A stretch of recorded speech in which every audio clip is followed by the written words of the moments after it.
Jez Mason, is it worth putting down Tombstone even if I only have a couple mushrooms popping up here and there? So my favourite Pokemon is Mewtwo. So I've got a couple of PSA 10s here. Nice. Was Clint 12 out of 10 stoked about Malinascus using Lawnhub products? How to avoid buffalo grass going dormant in winter? Isaac Butterfield, he was a Lawnhub fan. Well, yeah, yesterday we had all 3 machines going, Dylan. When using a pre-emergent in the garden, how close to plants can you get? Will it affect the roots of the plants? We've got this product, but we're looking to bring it into the home market.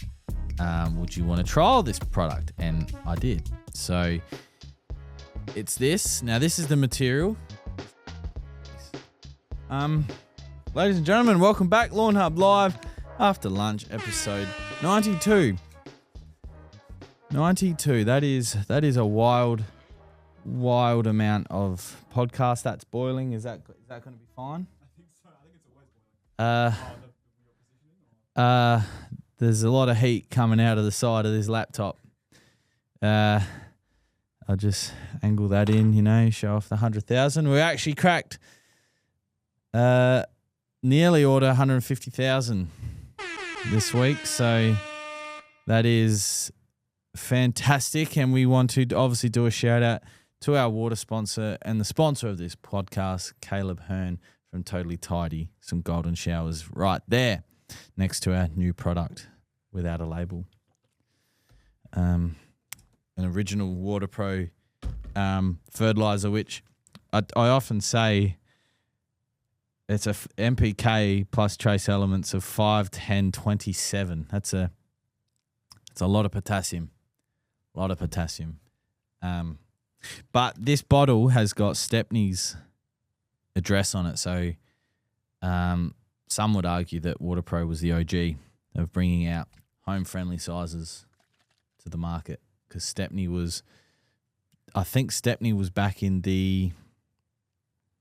I could have still been at school, Dylan. That's how long ago that is. So I'm all by myself today. Not sure where the big man is. I found out that he wasn't joining us when I saw his story on Instagram. So, yeah. So it's just me and Dylan. Yeah. Oh, he's behind schedule.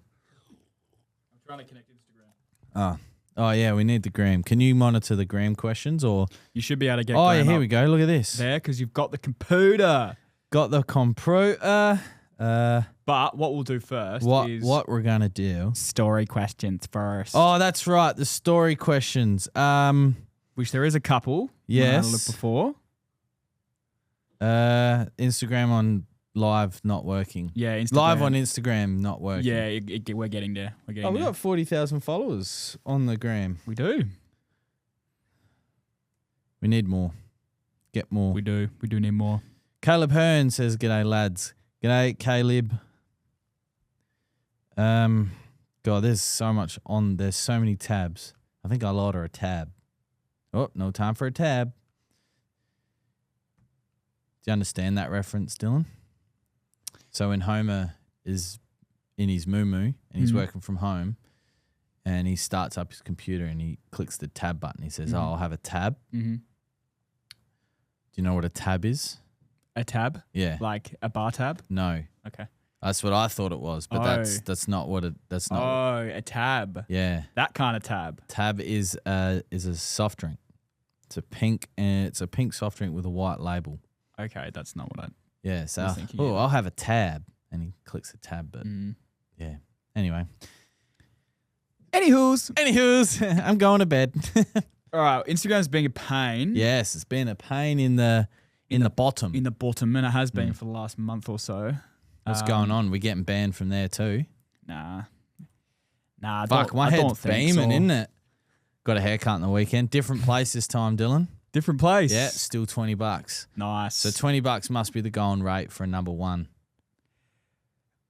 Fair enough. Yeah. And I said to him, it's going to be the easiest haircut you're going to have all day. He said, what am I doing? And I said, number one all over. You know what he did? I got you, brother. It's a good boy. Cut it nicely. Beautiful. But it's beaming. Oh, and here comes Emma. Emma's got something. She got the goods. I don't know. I can't see. Oh, Mail. Just mail. We just got a letter. We just got a letter. We just got We a get letter. a lot of letters. I wonder who it's from. You know what that's from? Blues Clues. Well done, Dylan. Yeah, can we have a... Do we have buttons? Soundboard. Oh, shit. You don't normally get to play with that. Does this work? Oh, that's my phone. Who's calling me? That's not happening. I think that's the... I think I know who that is, but... I'm not answering because I'm in a podcast. I'm here with all my friends. Okay. There's... What's this? You just made a deal without negotiation. Tom Hardy. You just made a deal without negotiation, Tommy. Okay. Anyway, Dylan wants to ask me Instagram questions from the story. So go for it. I do. I just want to be able to get live on Instagram. Oh, yes. Before I do it. So yes. Just hang tight. Yes. I'm thinking. Oh. So Clint's not here. But Emma, a lovely admin lady and coffee maker 4 days a week for Adam, made a little beanbag, all right, and it's a phone holder. There we go. Oh, how good's that? That's good. She is good. Yeah. She is good. Very good. Very good. So, yeah, it's pretty cool. That's pretty cool. Yeah. Do we have any more Tom Hardy or Tommy Shelby? Nah, just that one. Just that one. Just that one. Ever since I've started like talking about Tommy Shelby and stuff on the podcast, like last week, this whole week, my reels have been that Tommy Shelby, Tom Hardy, or Alfie Solomons, which is the character, but and Cillian Murphy, is that who Tommy Shelby is? Is that how you say it? Cillian Murphy, Oppenheimer, yes, that dude, and then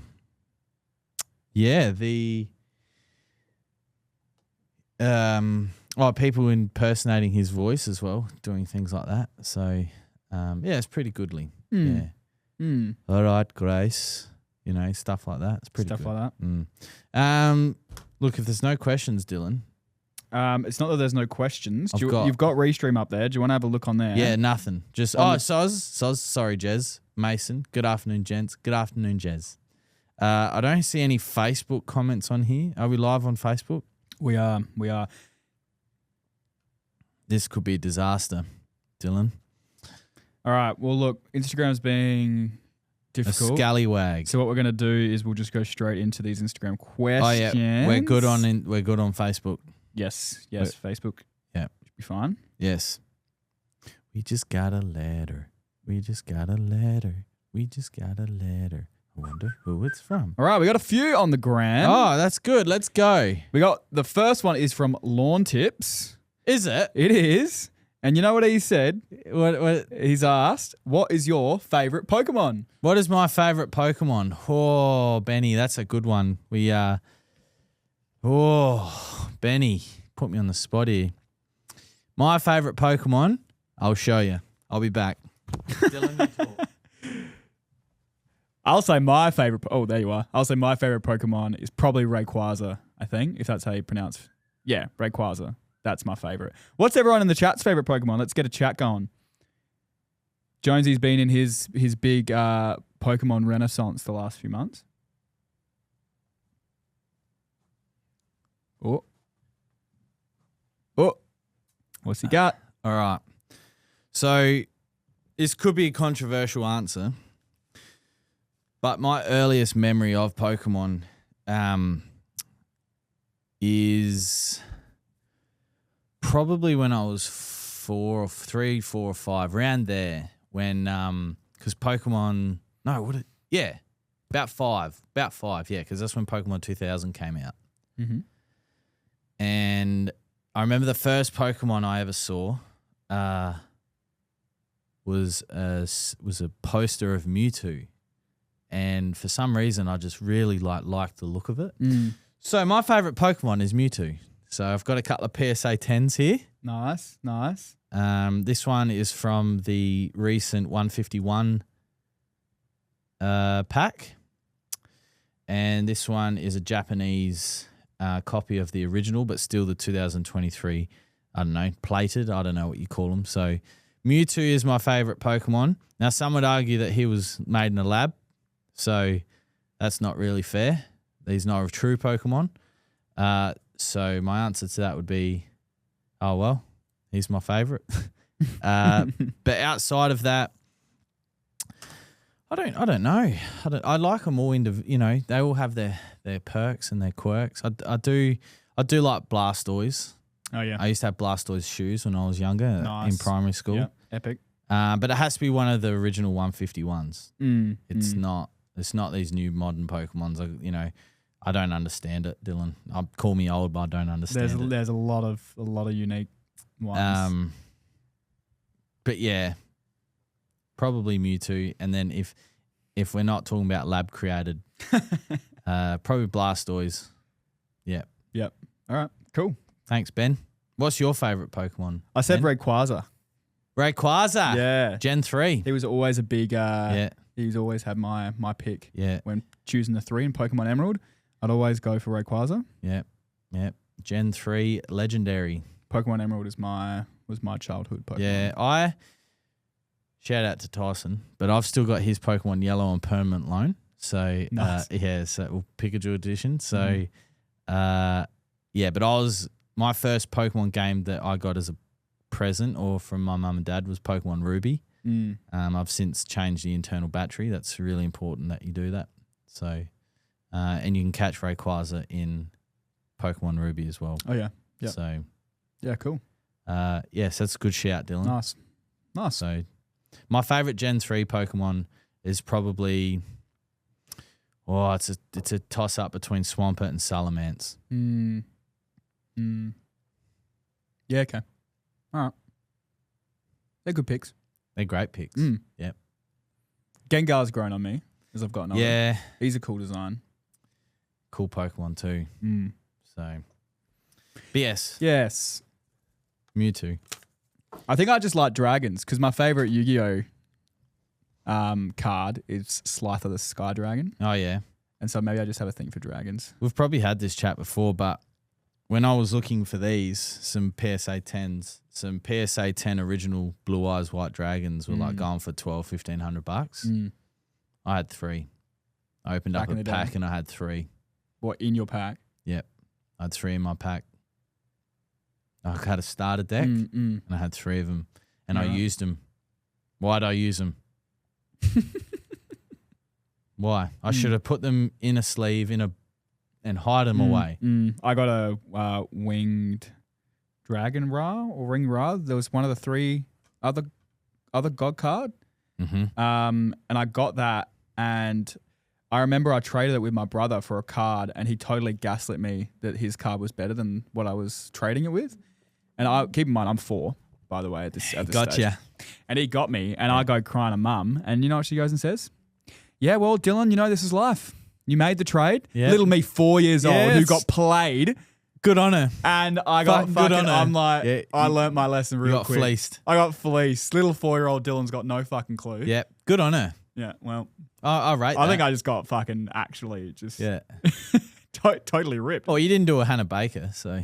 I didn't do well. That's a reference to a TV series as well. That's a joke. So that was my first reason why I didn't quite make it to 13. Oh, man, my phone's going off in the potty.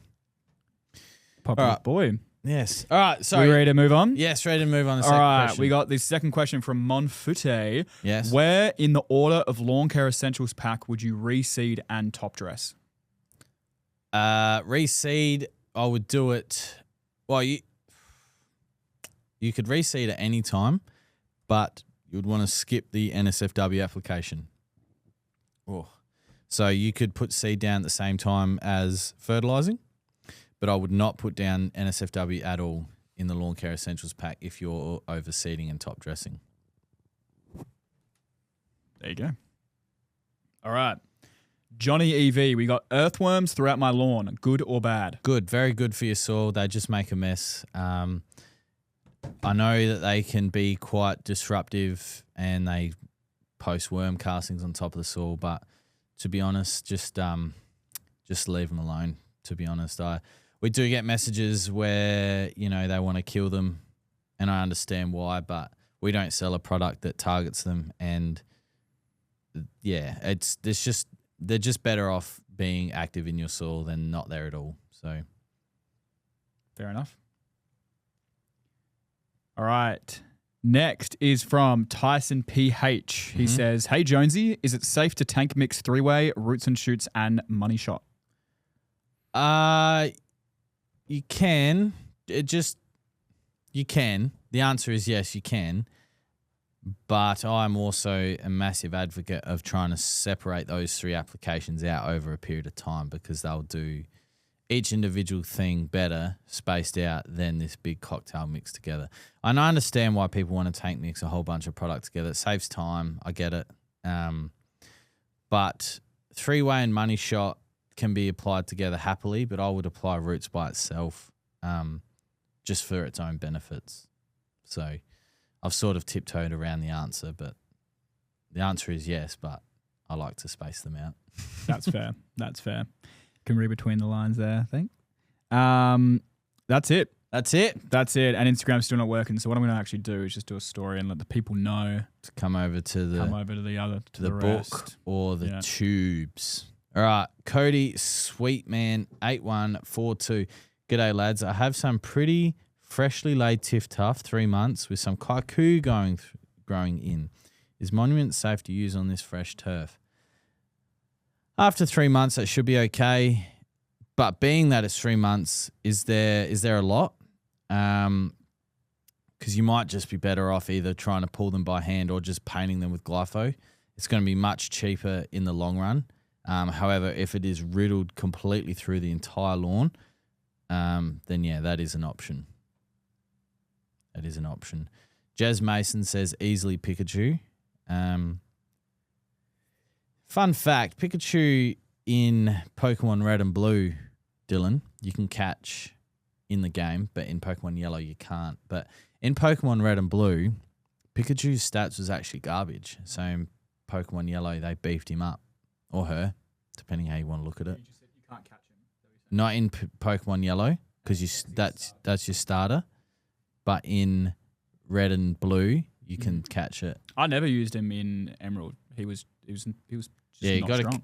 got to catch Pikachu in the Safari Zone. You do. And then you give it a Thunderstone. It turns into Raichu, and its stats change completely. It's a much better Pokemon. I still never used it. Well, there's so many other. There's like 350 different Pokemon in. I just used Blaziken the entire game because it would just like one shot. I was a kid, so I'm just like, yeah. Torchic into. What does Torchic turn into? Thingy and then Blaziken, isn't it? Chameleon? No, that's fucking. Chameleon. No. That's easy. Charmander, Easy. Charmeleon, Charizard. Easy. Yeah, there's a fair bit popping up from underneath across the entire lawn, hence why I'm thinking one. Combuskin. Yep. See, I was close. I had the C. I've replayed Ruby like 5 or 6 times, and each time, if you ask to pick Trico, Torchic, or Mudkip, always Mudkip for me. You're a Mudkip man? Yeah, Mudkip, and then whatever it turns into, but then swamp it. Yeah, I wasn't the biggest Swampert fan. So strong. He's ground and water. He's good. No, not just in terms of design and What do you mean? not over Blaziken. Blaziken angry was always my go-to. Stats-wise, he's one of the strongest Pokemon in that game. But, or her, whatever. Him slash her. Yeah, him, her, Zizer. Hawks 2015 says, "G'day, legends." And then, Cody Sweetman 8142 said, I said that already, didn't I? Yeah. Just be mindful that Monument is slow acting. And, one moment the kite will be there and then the next moment it won't. don't use it too much, as the kike will build resistance. And if you apply too much, sometimes the cooch can be knocked back a bit. Yes. Jez Mason, is it worth putting down tombstone even if I only have a couple mushrooms popping up here and there? Jez, not really. I mean, if you're in a climate where disease pressure is very heavy, so oh man, today, for example, when we woke up, it was, especially where I live, it was humid. So if you had some rain overnight, that's obviously promoting disease pressure. But if you wanted to use it as a preventative, absolutely. If you want to introduce a fungicide into your program, just make sure you rotate each season, so each year, to build resistance, to help eradicate resistance building, because that's the last thing you want. And then yeah, so something like tombstone, and then swapping it for a different group the next year is definitely worth introducing into your program. Justin Matmore, how to avoid buffalo grass going dormant in winter to spring? That's a great question, Justin. And to be honest, if you're in a really cool climate, it's just going to be a matter of time before something happens, before it goes dormant. What we have found is that trying to get down at least 2 applications of premature before the first frost goes a long way in holding that colour and the strength in the plant against frost, cold weather, and winter. But it's not a fail-safe option solution as well, because if you do have consistent frost, consistent cold weather during the winter, your lawn will go dormant. Now, not too much went dormant out the front here. The left-hand side, the big lawn's tiff-tuff, but that was overseeded with rice. That actually grew all year. The right-hand side, the tiff-tuff actually held on a bit of colour. But a lot of the kaiku in this area as well held on, like the big lawn down the road. That held on. But I wouldn't say we had a couple of frosts, but it wasn't too bad. It was just cold. But yeah, build the plant up, strength up throughout the growing season. Get those 2 applications of Prem down before the first frost or the first real dip in cold weather. And that will go a long way in maintaining the colour for a much longer period. Yeah. Lachlan Glen, 123. I sprayed NSFW last Saturday, and then 2 days later we got 30 mil of rain. Will I need to spray again, or should be right? I would have thought that if it was okay on Saturday and it was dry and it wasn't wet at all, you'd probably be all right. What I would do is just monitor it over the next couple of weeks. If you see absolutely no change in the weeds, then there is a chance, obviously, that the rain has done something. But I would have thought at least 2 days would have been okay. Dan O'Zerius. Sorry if I've butchered that, Dan. I have a dethatcher, fertilised, done roots and shoots, and wet. Should I corate my lawn still? You certainly can, and there's no harm in doing so. We are massive fans of coring the lawn all the time. Just all the time. Isn't that right, Dylan? Yeah. All the time. Yes. No, that'll be completely fine. Everything that you've put down, coring is not going to inhibit those products. Oh, smash through that. I might reply to Ben because I'm not sure if he's watching. There you go. Whoa. Oh, no. PSA 9s now. There we go. See what he texts back. I heard you love a good coring. Thanks, legend. I fucking love a good coring. 365 days a year. Isn't that right, Dylan? That's right. That's right. That's right. Alyssa Topperween. Was Clint 12 out of 10 stoked about Malinascus using Lawnhub products? Yes, Alyssa, he was, but I think... Actually, no, the first order that the stubby that he had, I gave to him at Live. And then the first post he did, he paid for that. He paid for that stock, and then Clint sent him a letter. So, yeah, he was pretty stoked. Obviously, the Premier of South Australia, also loves his lawn. So the fact that he's using South Australian products as well is testament to his ability to support SA. I know there's a lot going on in the state at the moment, but yeah, it was pretty cool. It was pretty cool. We've had a fair few, I would say, people in the public eye order from Lawnhub over the past 12 months, which has been good to see. And it sucks, Dylan, because like I didn't vet the orders is probably the wrong word, but when you're packing the orders every day when I first started, you could see the names, and you go, oh, I wonder if that's actually that person. And most of the times it is, which is surprising. And for privacy reasons, I'm not going to, share those names because it's not my place to do so. If that person wishes to, post on their Instagram or whatever, say, hey, got some Lawnhub. But we did, obviously, Isaac Butterfield, he was a Lawnhub fan. He initially wanted to purchase his order and we ended up just sending it to him. But yeah, had quite a few. It was, it's cool. Jez Mason, so keen for the Black Friday sale. Got my cart filled, ready to go. Yeah, it's going to be a big one, isn't it, Dylan?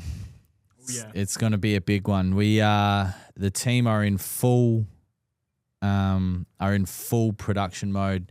We've had nearly yesterday we had all three machines going, Dylan. So we had the bucketing machine making 10 kilo Trojan. We had the liquid machine making, I think it was Money Shot. And then we had the other bucketing machine, the old school one that we used, making BBW. So, yeah. And I'd looked outside the window just as I was coming in, and there's like 8 or 9 pallets of pre-packs that they've all packed today. So, yeah, it's going to be a big one. Hopefully we can fulfill as many Lawnhub fans' orders that they want. So I know last year the solo sprayers sold out in 8 minutes. So we're going to get more this year. So they might last 16 minutes this time. But yeah, we've obviously got some products coming as well. The team are obviously excited. A lot of the team haven't witnessed or experienced what Black Friday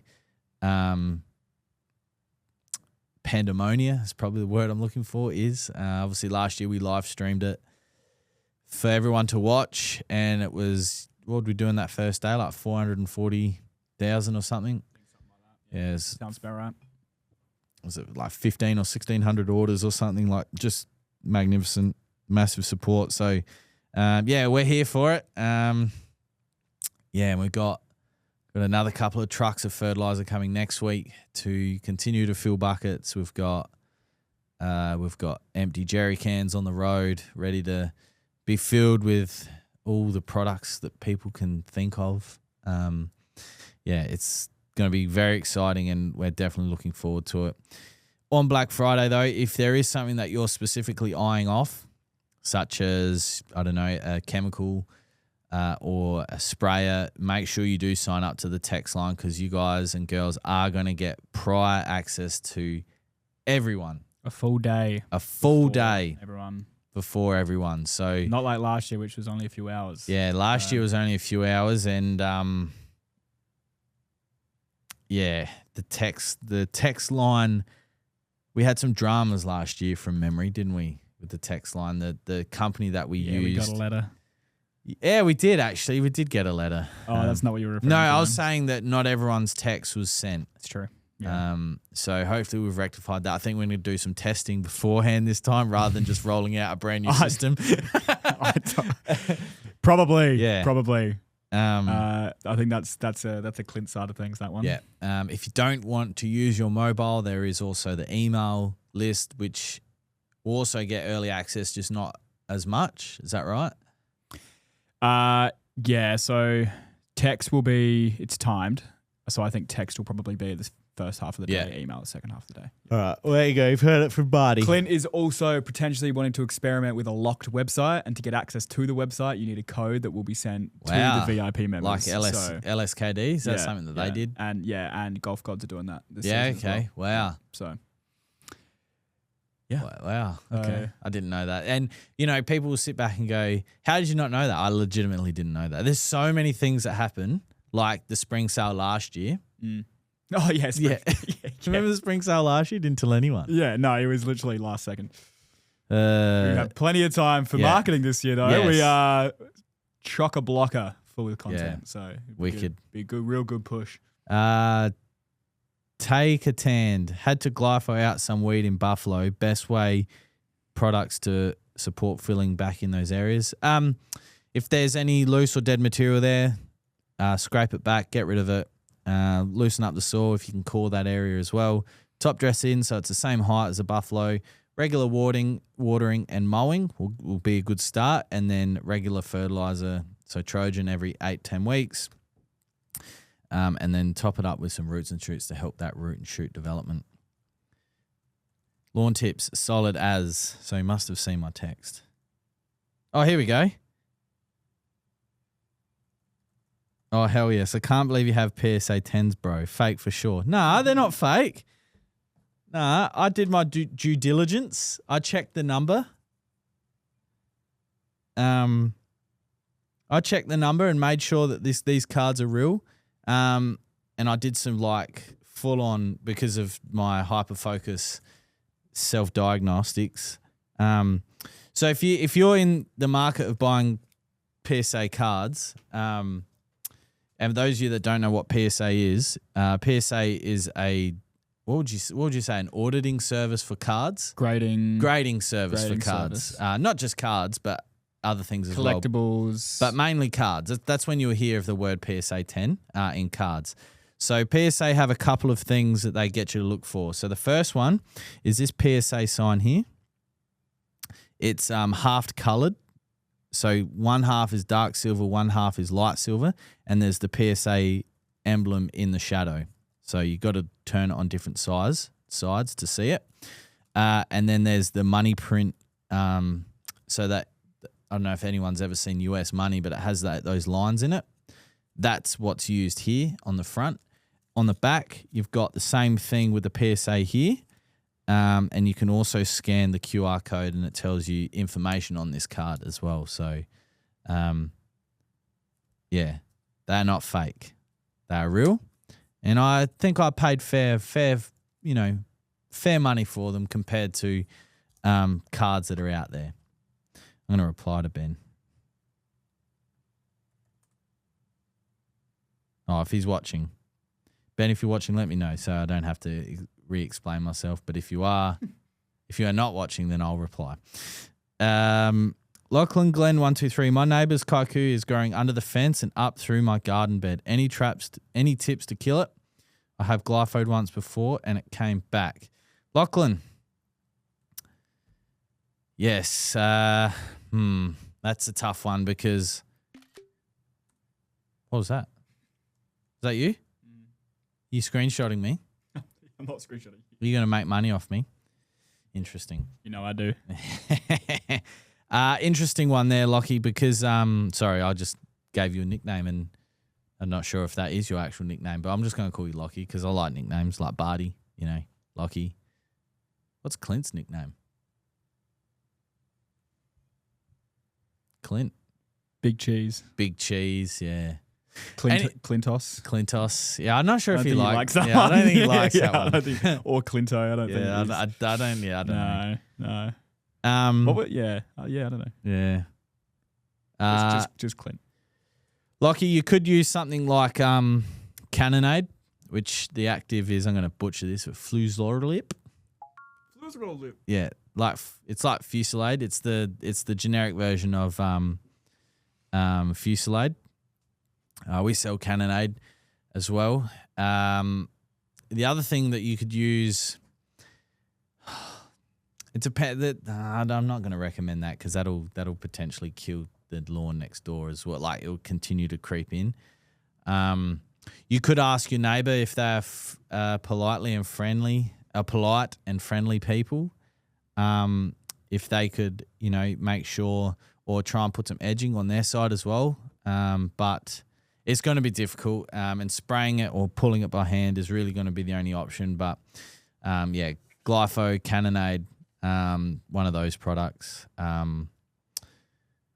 You could try putting in Barricade in there as well. That's registered in their use for garden beds, but just put it up against the garden like the back fence. Is that where it was? Sorry. Yeah, under the fence, to try and inhibit the root production. Maybe you could try that as well. It's going to be tough. I pull the kike out of my garden beds. I try and do it every month, but when I don't get to it, it just goes mental. So I can definitely feel the pain there. Goldner 87. Sorry if I butchered that. I just bought some David Gray's crabgrass and clover killer from you guys. I plan to use it on my Empire zoysia, but have read some reviews online and now I'm worried it's going to kill my zoysia. Tips. I would test a small area first, and it may not necessarily kill the zoysia. It might just discolor it. So do it in a small section area first, so an area of your lawn that's healthy growing, and it only has to be the size of a dinner plate, and just test that area. Obviously dilute it with water and just see what happens. Leave it a couple of days or a week, and then go from there. Jez Mason, I would pay a VIP membership for Lawnhub. What would you get in a VIP membership for Lawnhub, Dylan, do you think? VIP membership? Yeah. Because we do offer a lot of advice for free already. We do. The only thing that I think would be of benefit of a VIP membership would be maybe time. If Clint was willing to give time on business or something like that. We get like one-on-one lawn advice or something. Yeah, but we do one-on-one lawn advice all day, every day. Yeah, I guess so. So access to come to our events, maybe. Come Black Friday, or I don't know how valuable that is to people, but there'd be people out there that'd love to come and watch Black Friday launch. I would have thought, but we'd have to get the warehouse a bit cleaner before we start inviting people in. I think it's a bit hectic out there at the moment. Fair enough. SAR 1697 wrote, thought it was a prostate test. Huh? Did we say something about that? Were we talking about tests? I don't think we were we? I'm not sure. Yeah. I actually have no idea what that's in reference to. Sarah, if you're still there, can you elaborate? I can't remember. And Lachlan Glenn says, cheers, Jonesy. No worries. Now, given that Ben hasn't replied in the chat, I'm going to text him and say, no, these are actually real, because I, had hyper focus, making sure that they were real. Interesting. Jez Mason, when using a pre-emergent in the garden, how close to plants can you get? Will it affect the roots of the plants? The instructions on the Barricade and Spartan labels suggest pulling the mulch back. So if whatever the mulch that you use, whether it's straw, actual, like bark chips or rocks, pull that back and spray in the garden bed, water it in and push it back. Now, how close to plants can you get? You can get as close to them as possible, so long as the plant is established and has a deep root system, very similar to the lawn. Obviously, there's disclaimers in there making sure that they're not freshly potted or planted, all those sorts of things. You just have to obviously be mindful that you won't want to, obviously you don't want to spray the actual leaf either of the plant. You just want to make sure you're getting it to the soil. And the good thing about, depending on how big your garden bed is, so for example, if it's as big as this table here and the kikuyu is coming over from this fence, then all you'd need to do is spray this fence line, where the soil is rather than in here. Of course you could, but if you're concerned. But yeah, normally gardens and stuff come with, or plants and stuff come with deep root systems anyway. Because according to the label and the information available, it's only in that top 30 mil where it captures those weeds. So again, I suggested barricade or a pre-emergent in the garden to try and inhibit that root production. I'm not sure if it's going to be of great effect, to be honest with you. I haven't tried it, but just thinking outside the box because, you know, that's what we like to do. Isn't it, Dylan? 100%. Are we giving anything away today? No. Oh, sick. No giveaways. What's the major prize? We don't have a major prize. Oh, Nothing this month. that's shit. What's the point? No. Who's going to be listening? No one's going to watch now. People just hold out for the 3 p.m. Yeah. Mm. Watch viewership decline after 3 p.m. Well, now. Or now that I've said, by the way, there's no giveaways this month. Interesting. Did you see the stickers? I did. They look good. They do look good. They look good. I wanted one. Mm. Look like an official piece. An official collab. Wonder if we'll get a letter from Yeti. Fucking. I hope not, because they're drink bottles and they're coolers. Sorry, They're coolers. yeah, they're coolers. Like that cooler is. Yeah, I like Yeti. It's quality, and their drinks are their bottles of. Well, I think they're great. I've got one. Angel's got one. I do rock a Dometic cooler. Mm-hmm. But those Yetis are nice. Mm. Bit expensive, but Solid.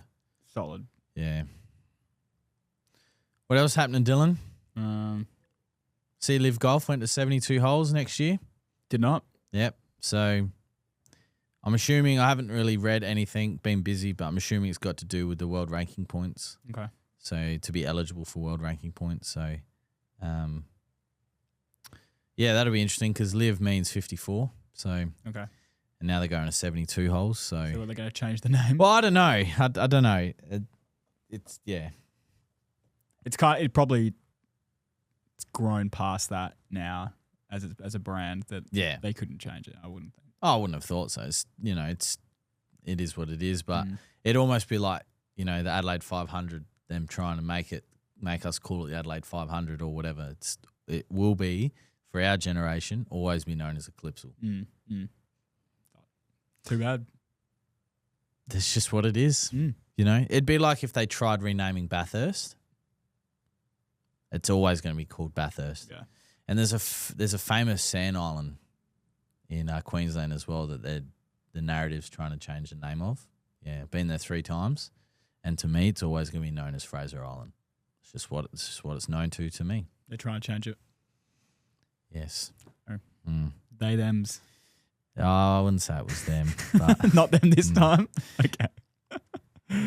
Josh Demetto.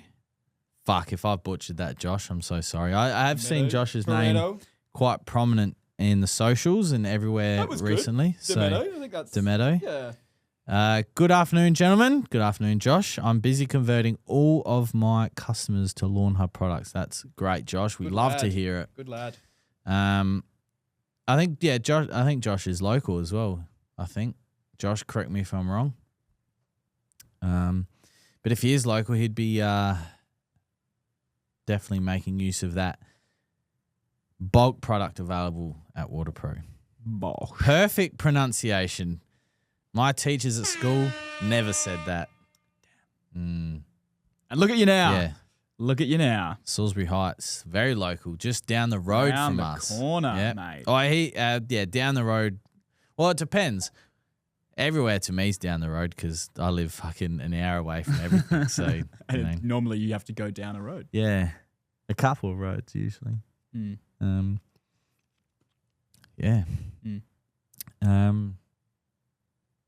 Yeah. There was something else I was going to say, Dylan. No, it's gone. Gone now. It's gone. It's gone diddly. Gone diddly squat. Yeah. Diddly squat. I'll see if there's any more on the Instagram. On the gram. On the Grammy. On the gram. On the gram. We do have one. Oh, Johnny EV. yes. Should I hit my Tahoma with Money Shot before the first ever PGR? Yes, you can. There's absolutely no dramas in doing that at all. Bloody Yep, beautiful. Go for it. My front lawn at the moment, Dylan's probably the best it's ever looked as Santa Ana only.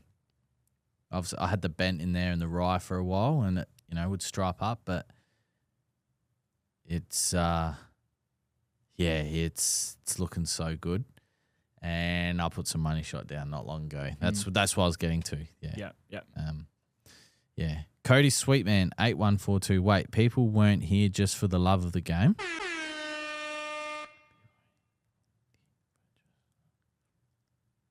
What's that referring to? It's referring to the fact that people weren't here for the giveaways. Oh, That's what he's saying. That fuck, I'm all people over are the here. joint. Yes, I get you. I get you, Cody. Yeah. Oh, you can be here I'm definitely here for the love of the game. I'd do it for you guys. Love of the game. Yeah. 92 episodes, and I've probably missed 5, maybe 4 or 5. Yeah, there's been a few Evo episodes, and so probably five.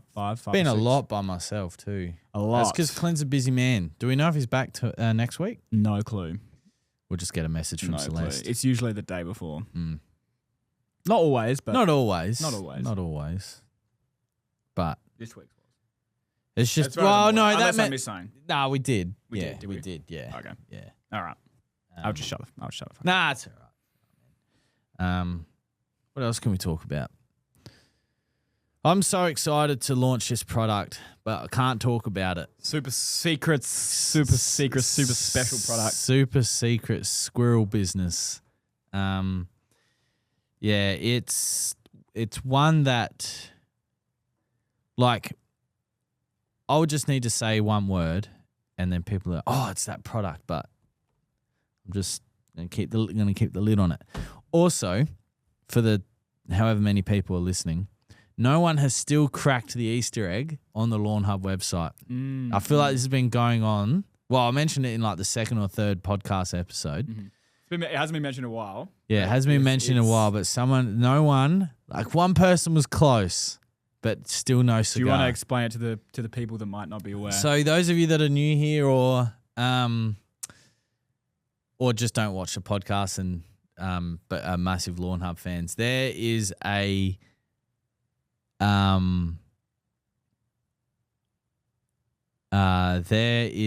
Easter egg on the website that to this date has not been picked up, but I picked it up. But you got to remember, I'm not a normal human being. I picked it up very early at my time here because I had to ask, is this right? And they said, yes, it's there. It's there for a reason. So, Was there a reward if someone found it? Probably. I can't remember. Probably. We'd have to go back through the archives, but I'm more than happy to do something for the person that gets it right. I will put a disclaimer. You can't be a friend or have knowledge of the person who did it. That's the only thing. Got to be outside. It's got to be from a pure outsider's look. Can you give a clue to the people? It's been years. All right, it's on a product page, and you have to read everything on the page. You have to read when you think you're done reading, you're not, because you have to look at everything. That's the hint I'll give. It's a good hint. Yeah. Josh Demetto. Did I say it right? Demetto? Yeah. Yep. Speaking of local, my mate lives a few houses down from you. He says your lawn is mint, Jonesy. Are you still doing the charity golf day? Yeah, I did it 2 weeks ago when we had that downpour of 50 millimeters of rain. So good. It was fucking ridiculous. Did you play the whole game? We had a bit of a condensed finish. It was a bit shit, but it was pissing down with rain. So, we got it done. And that puts me on to my next thing that I'm going to talk about. So, Dylan, you talk. I'll be back. All right. I have no idea where he's going. Where he's going. So, I actually don't even know. You didn't tell me who won golf day. Oh, really? He said his sister. For anyone that was listening. What's going on in the chat? nothing today. It's a very quiet day today. We've got 20, 25-ish viewers today. Without Instagram, it's a little bit slow, unfortunately. But that's okay. People watch this post as well. If you are watching or listening not live, you are still valued. All right, he's back. All right. Now, Golf Day wouldn't have been made possible this year if it wasn't for a little product that I used. Ooh. So I had a bit of a delayed start to working on the front lawn this year for many reasons, mainly because we were busy. And mainly because I was busy. And I didn't manage to get out on the lawn as early as I'd like to cut in the green and scarify out all the dead shit, and had a fair bit of disease because I just didn't look after my lawn. I got lazy. Anyway, I reached out to a company, had some questions about shipping, actually, I think was what caused the initial email. So I reached out to this company and said, hey, I'm interested in this product. Do you currently have any in stock? I can't remember word for word, but I wanted it within 3 or 4 days because I wanted to get it down on the lawn. And everyone's probably thinking, what the fuck are you talking about, Adam? Well, I was looking for a growth mat. Those of you that don't know what a growth mat is, a growth mat helps sunlight warm up the soil, helps water and nutrients still infiltrate through the mat, and essentially just get the soil temps up in the soil, which is what warm season grass varieties need to grow, and help bring some color and also push some recovery. So I reached out to this company, and the BDM rang me, and he said, Adam, we know who you are. And I was like, oh, fuck, I'm in trouble here. And they were like, we're actually we've got this product, but we're looking to bring it into the home market. Would you want to trial this product? And I did. So it's this. Now, this is the material. This is just a little sample piece, but this is the growth mat. Now, what sets this apart from other growth mats or growth covers is it's not single use. So this can be rolled up and put in the shed or wherever you store your stuff, put it in the house if you like, and it can be reused. So there's a lot of growth mats out there, and there were options that I was looking at that are just single use, or if it gets too windy, they'll blow away. Now, this material has been specifically designed with turf in mind. You can put the pegs through it and it doesn't rip open. It's also, they told me that they've been testing it in high temperature conditions, so like 30s, and it's not burning the lawn. Something very unique about the compounds and the materials used. It's a proprietary product to them, and they shared some information with me, which I'm not going to share with you because it's proprietary and I don't want to get in trouble.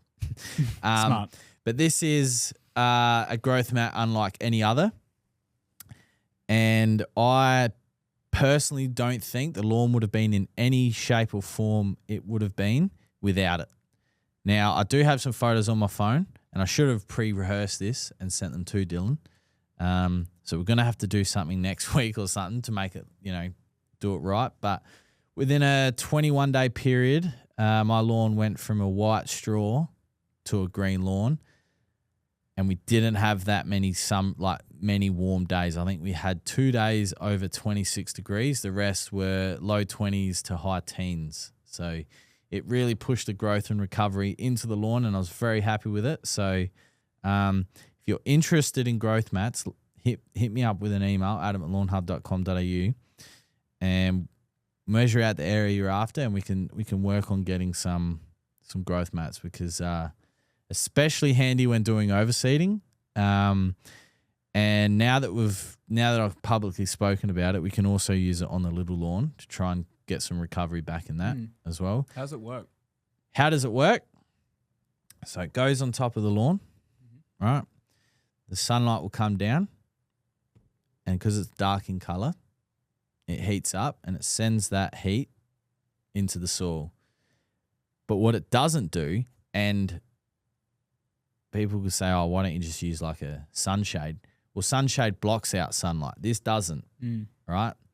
This allows sunlight to still penetrate through the fibers and still allows the lawn to photosynthesize, but at the same time, it's also generating soil temps, so you're getting overall plant growth rather than, putting a sunshade out and you've got all this top growth. So does also allow water through, whereas a sunshade, for example, doesn't allow water through because normally they're in a setting where people are standing under them. So it's super thin, very easy to work with, so easy to cut. Yeah, I was a big fan. Nice, that's cool. So, yeah. Nice. Kira, did you dress up, Jonesy? Yes, I did, and I'll send you a photo because I looked silly and I don't really want the rest of the world seeing it. Oh, no, that's Lawnhub Pickups. That is not Kira. How did Kira make that little Clint gif in Teams, by the way? That little Clint gif? Yeah, well, that Clint icon. Where's he published that?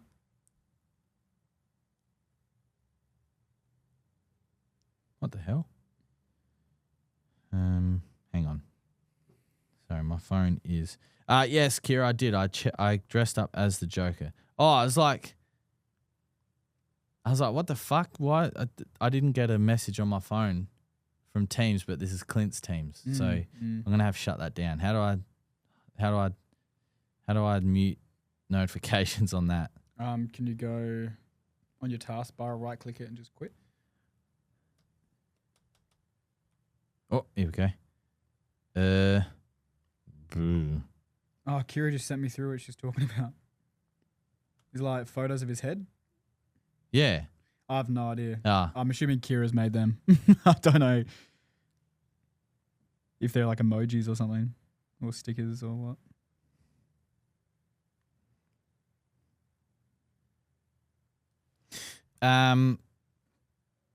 Arvo Gents from Vemgym, which is Ed. Edward? No, just Ed. Sorry, Ed. Cause you already know 6337. That looks like the beach by Point Turton and Hardwick Bay. Cause you already know. Is that true? Did I guess right? Let me know. Are there any negatives to using Premature all year round? I've been using Trojan but have run out. Just wondering. There's no negatives at all. You can continue to use it all year round. We just market it as an autumn fertilizer, trying to promote the color and build health in the soil, in the plant, ready for the cooler weather. But you can definitely use it all year round. Vemgym. How much? How much for these? It'll depend. It will depend on what you're after. But there's 3 pre-cut sizes available, and there's also custom sizing. So, yeah, it'd just be a case of that.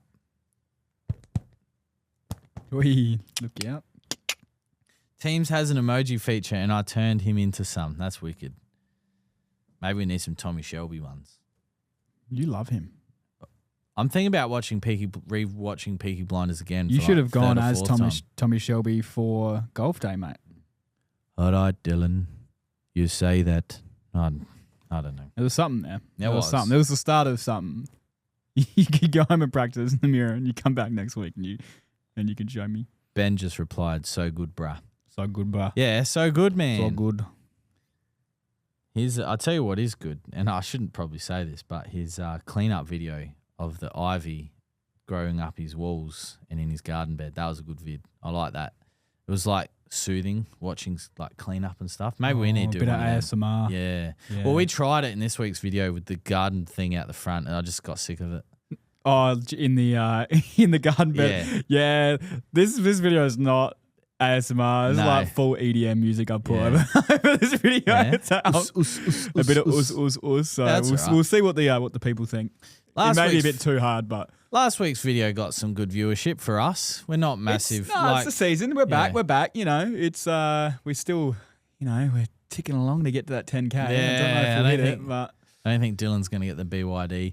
I was listening to a podcast. Well, I have been listening to a podcast over the last 3 days about the rise and fall of a big YouTube channel. And I won't mention which one because it's not relevant. do it. But like he was saying, like at the top of this peak on YouTube, like people were frothing for it, like loving it. But he makes that same content now. Nobody watches it. It's a flooded market. And sort of you could probably say the same with this market as well. Like there's so many people out there with lawn channels. Cause you already know it's miles off Rottnest Island there. That is miles off, you're right. It looks very similar, but obviously not. It's obviously there's a lot of good lawn channels out there as well. Don't get me wrong.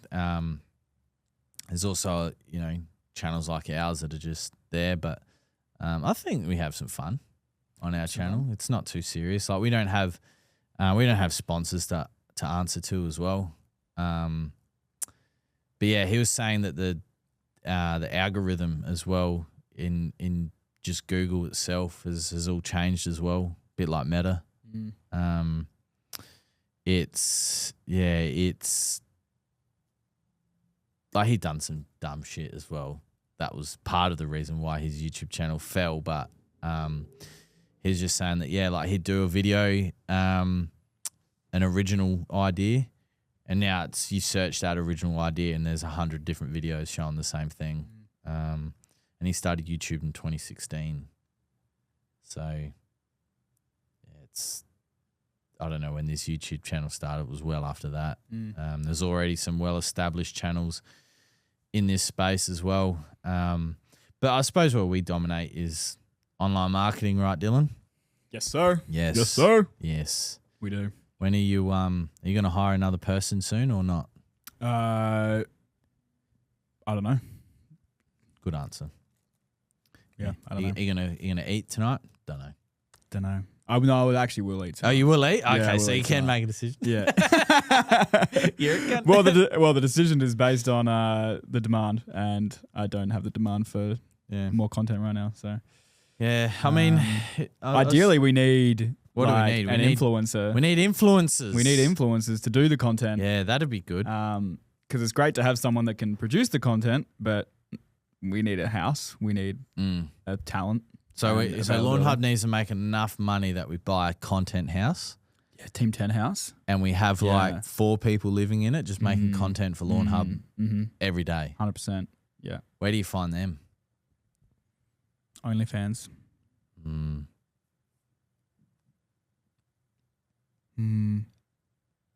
I don't think you'd need to sell your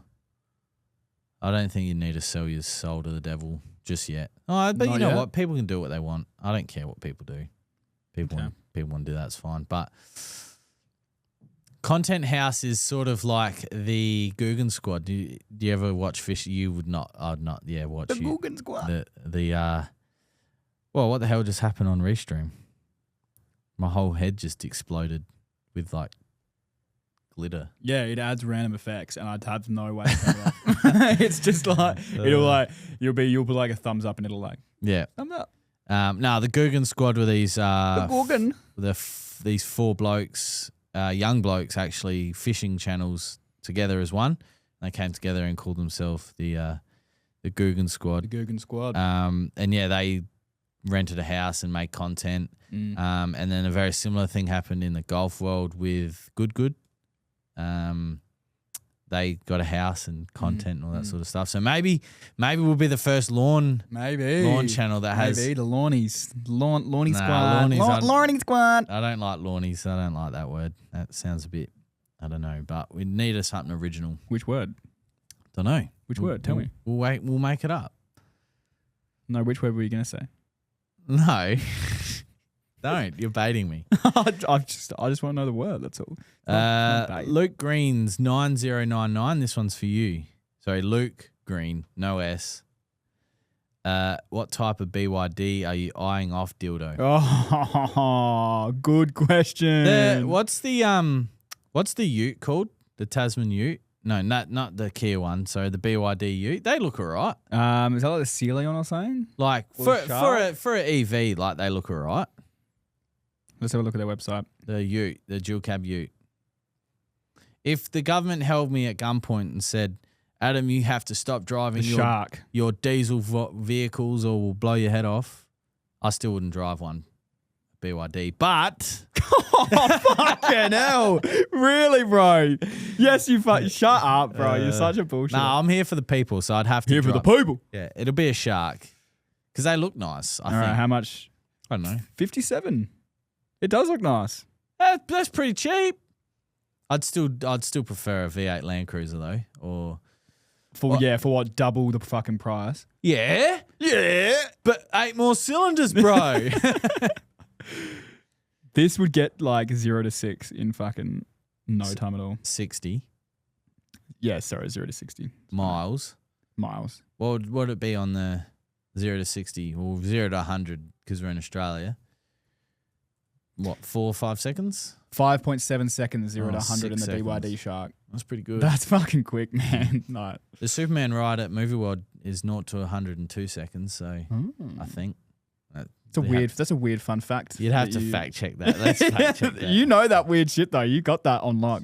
Your brain is full of those little fun facts. Oh, maybe I want to get back on the BYD train now, guys. I haven't thought about this in a while. Yeah. Fuck. There's something wrong with my brain, man. So how you were correct? Is the Superman Escape is the 4th roller coaster in the theme park. No, sorry. It accelerates from 0 to 100 kilometers per hour in 2 seconds. Damn, son. Damn, son.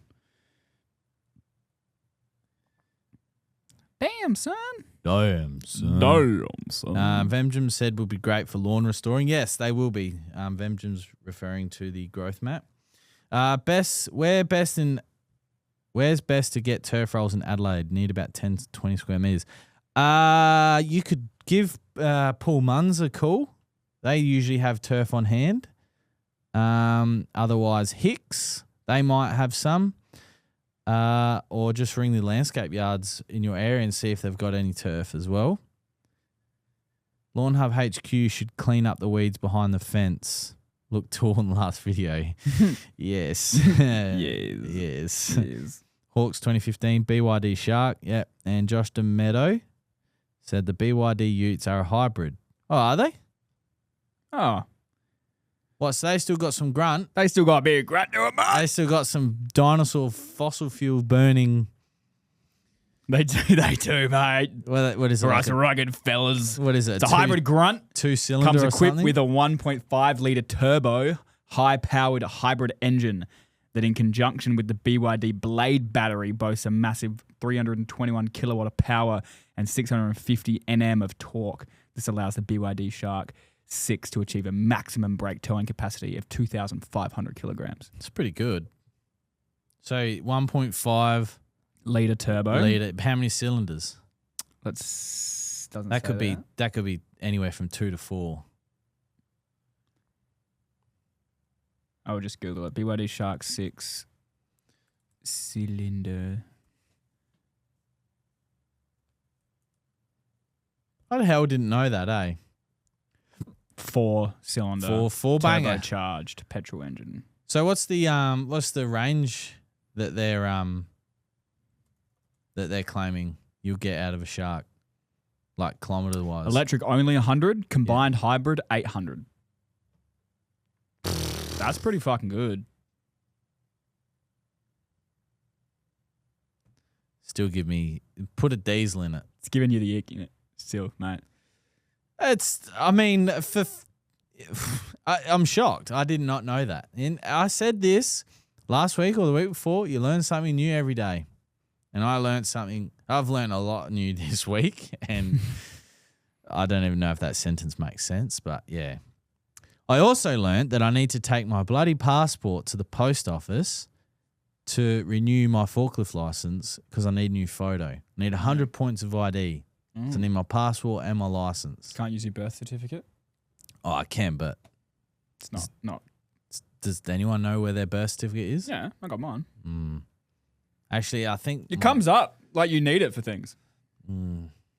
passport's just easier to carry around.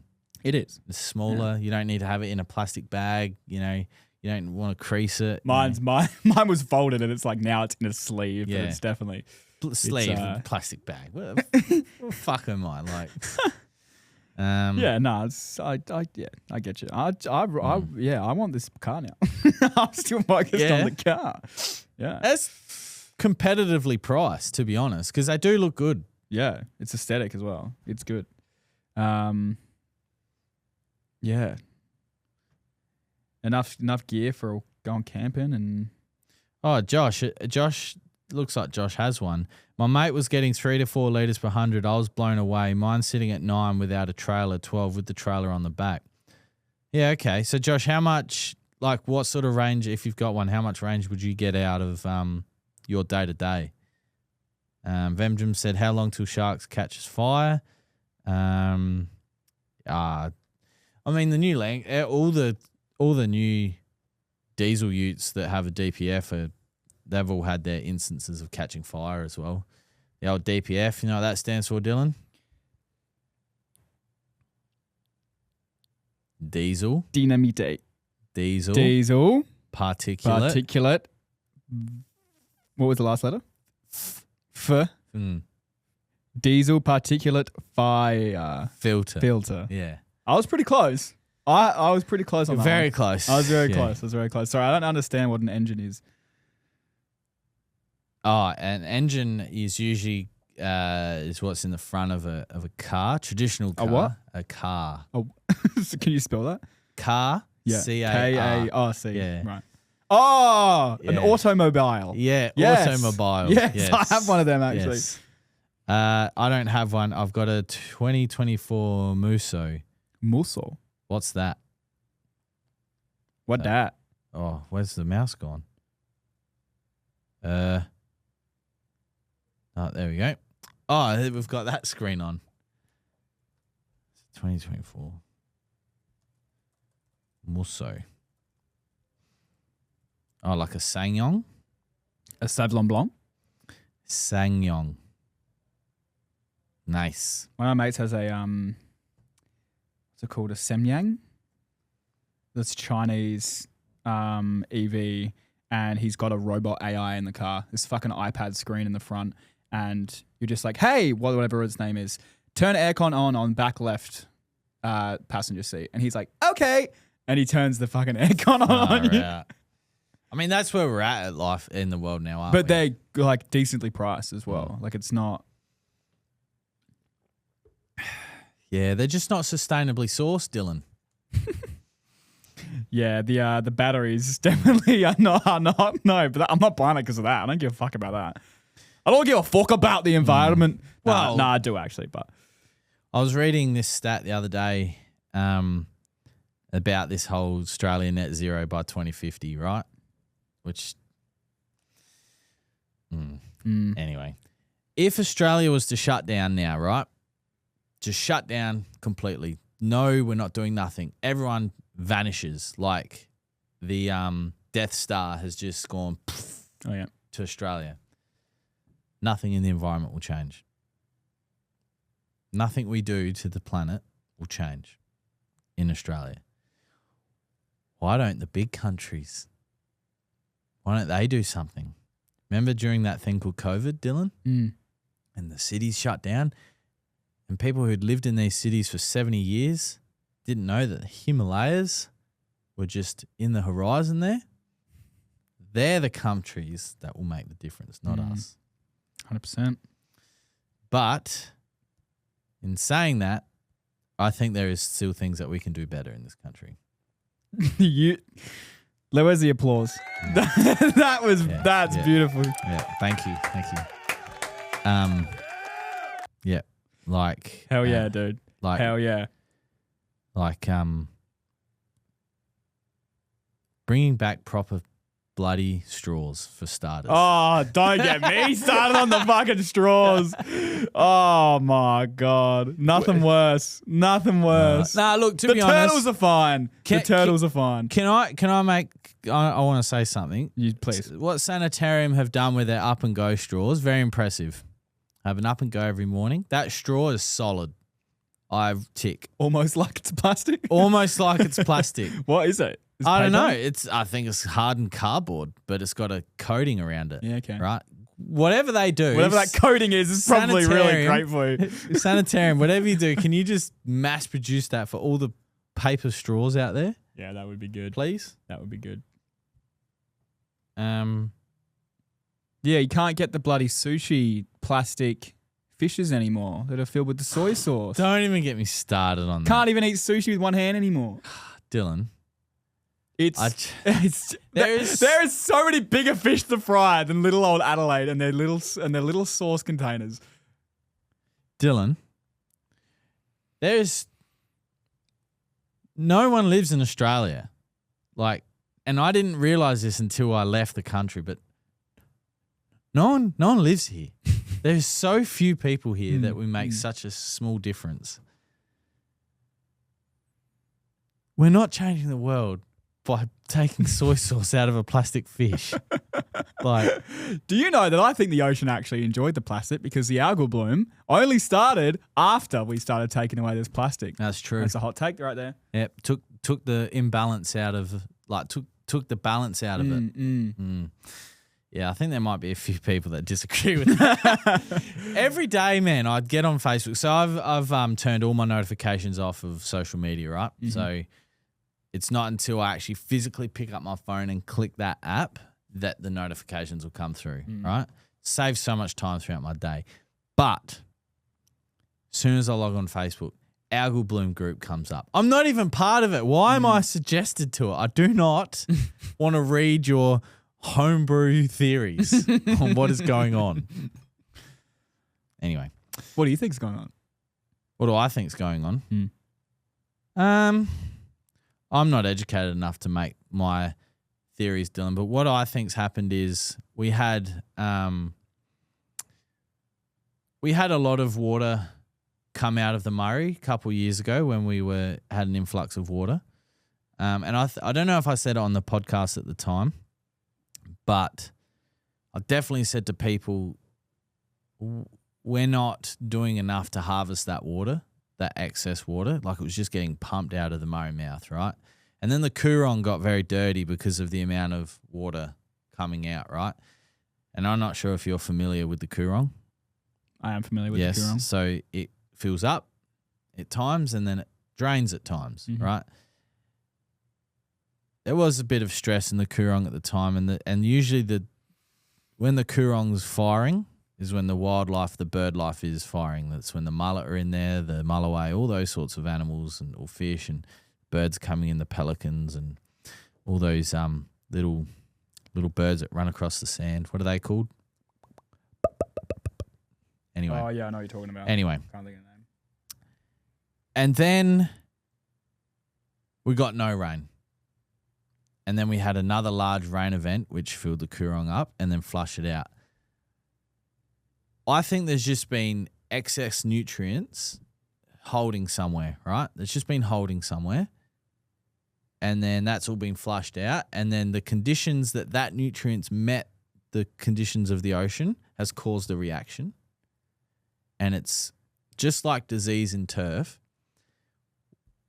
When conditions are optimal for something to happen, that thing will happen, right? So all the weeds that we've got out here at the moment that we didn't have last year, we've had conditions for those seeds to germinate.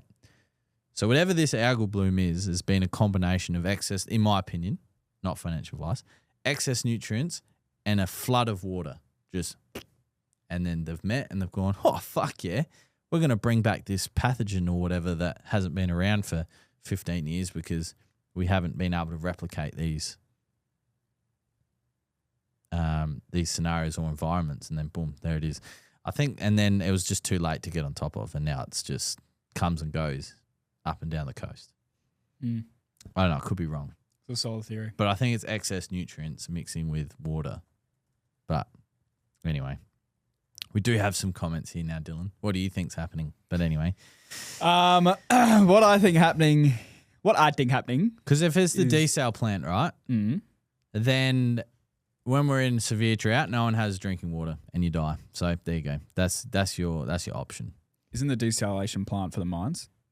Well, no, actually, the desalination plant comes up as far as Manapara for filtered water to drink in reserve. If you read the report on the SA Gov website, it'll tell you how much water has been produced from that each month, going back years. But it's not to supply the mines with desalinated some water? of it is, but some of it is it's for drinking. It's not owned by the mines. It's owned by the government. Is that what you're saying? No, I don't. Not the fucking reports that I read, because it goes the desal line goes as far as Manapara, and I point that way because Manapara is just there. Yeah. I'm gonna Google who owns the desalination plant. We have electric prime movers at work now. Truck industry is going soft. Can you imagine a big burly bloke getting out of an electric truck scam? I said this yesterday. Imagine if all the trucks overnight just went not working anymore. Australia would actually cripple. There'd be no Australia. No one would be able to get their food. No one would be able to get their water. No one would be able to get their parcels. No one would be able to do anything. Their Lawnhub orders. All our Lawnhub orders get picked up by trucks. So, yeah. Jonesy, I never see people talking about panic veld grass. Is this a problem in SA? How do you manage it? Well, let's have a look.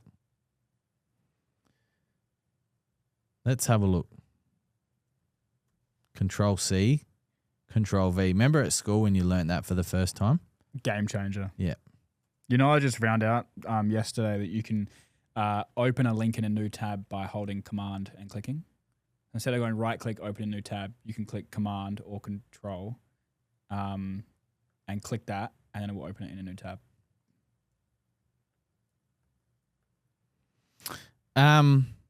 So the veld grass, Dylan. Sorry. It didn't work for me. The veld grass is that shit we mowed up the other day.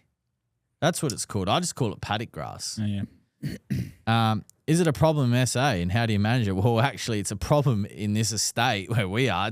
It's growing everywhere, but it is dying off. How do you eradicate it how do you manage it? Well, you fill in the void so you don't allow it to grow. So we let it grow on the lawn because we didn't mow it or look after it. But the lawn we did mow and look after didn't pop up.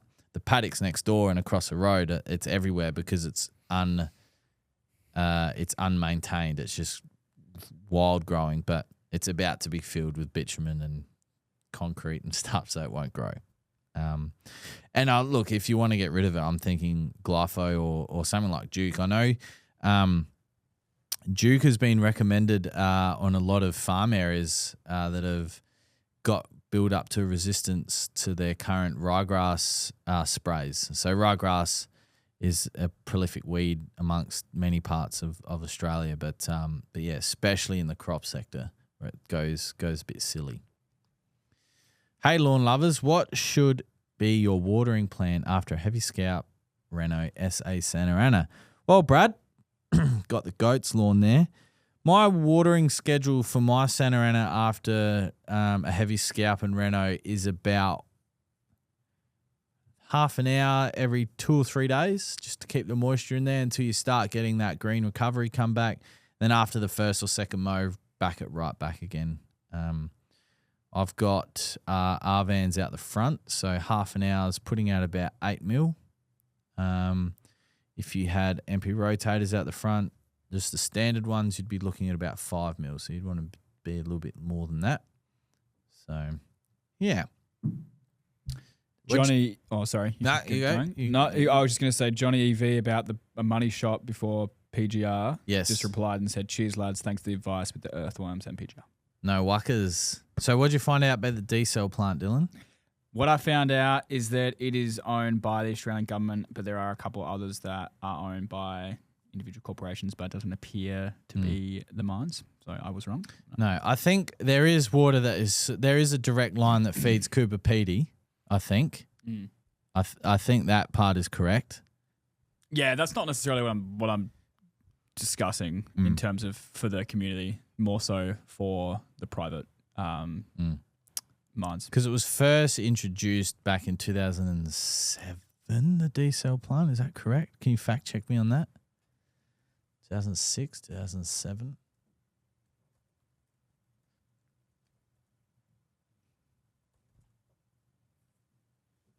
Uh, 2011. 11. So Commenced it was operations. Yeah. So it was built during the drought, and then we came out of the drought by the time it was finished. Because do you remember back in 2005, 6 and 7? Yeah. It's pretty bad. I remember once Mum did a naughty. She washed the car in the carport with the lights off. Because you couldn't wash your car. Yeah. Couldn't wash your car. Yeah. All the lawns died. I was pretty young. But I do remember. Mm. Yeah, you had to be really, really scarce. What was the rule with showering? Was it like you could only shower for a certain period? Well, there was a scheme where you could only shower for 4 minutes, and if you wanted to, you could get these timers that you could put in your shower, and it would trickle down until it got to 0, and then that was supposed to be it. I know other states were different, but yeah. So is this meant to completely be able to hold us at the same standard we are at, let's say today, when we're not in a drought, when another drought comes? Supposed to. Okay. But with all the housing that's going up, it would just put further strain on that. But it's able to produce a silly amount of water. Yeah, okay. Yeah, from what I understand. It's probably quite expensive, though, I would estimate. Yeah, well, you just think about power, like for starters, pulling seawater in these massive. I'm not sure if you've ever seen the desal plant, but when I haven't seen it. when you come in from Sydney or Melbourne, if you come via the water, you can see it.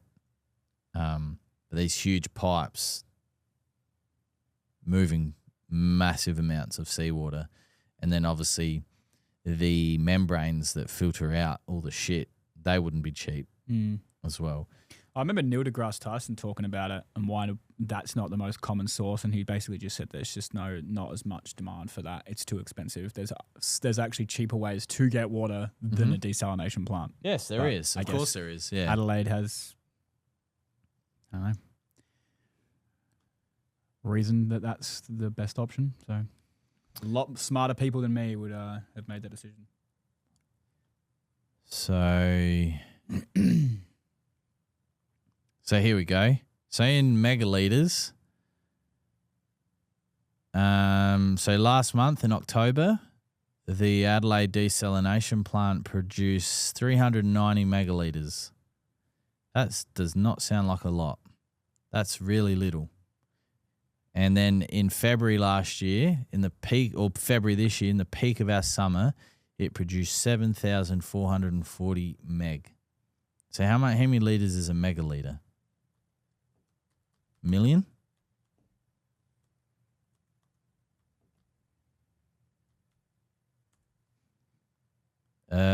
One, two, three. Yeah, million litres. So 390 million litres of water was produced last month out of the desal plant. 532 meg in September, 71 in August, and June and July it was turned off. Didn't use a single, didn't fire it up. But in February it produced 7,440 meg. I don't really know if that's a lot or not in a comparison to everything we use, you know. Well, what the average home use, like 12,000? Is it 12,000? Is that? No, it wouldn't be that much, is it? It tells you. An average Adelaide home uses approximately 200,000 litres of water per year. Yeah, so divide that by 365. So 54 litres a day. Well, surely we're using more than that. 378 a week. Oh, it's 20,000. Yeah, 20,000. Yeah.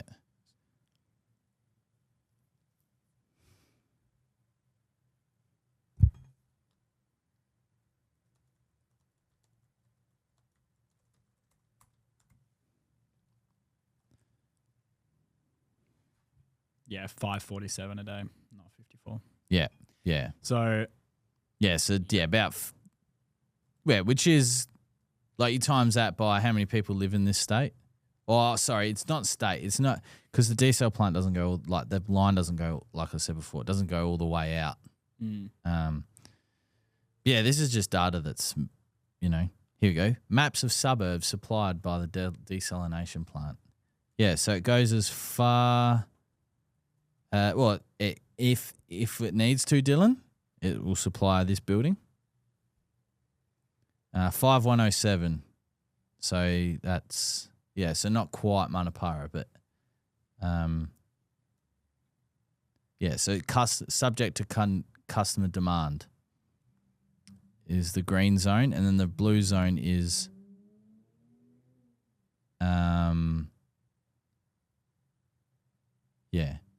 which does majority down south. So there you go, Dylan. there you go. Bit of fun fact for you.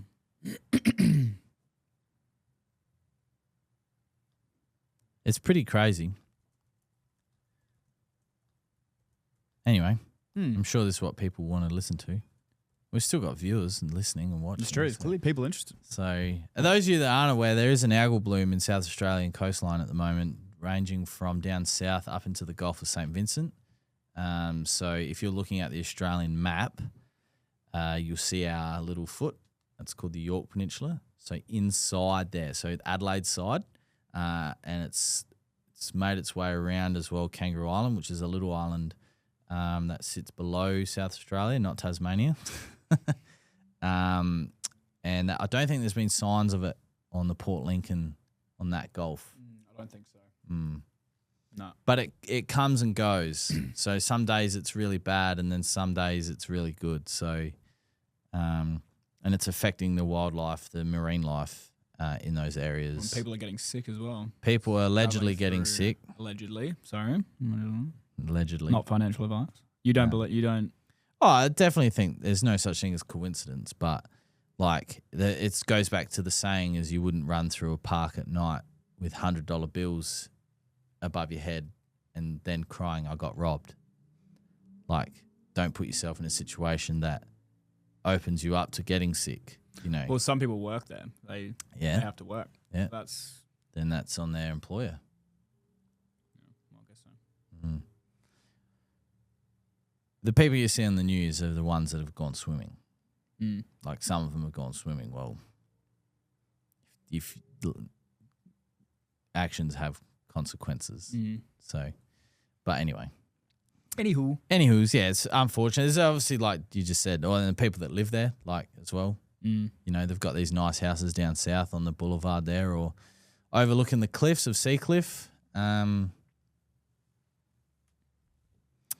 Yep, they laugh where I live, but ain't no ocean where I live. It's a lot of dust. A long way to travel. Yeah. Well, unless there's some algal bloom in your desalination water. Nah, it doesn't feed me. Don't feed me. Nah, it doesn't feed me. I'm not sure where our water comes from. Probably.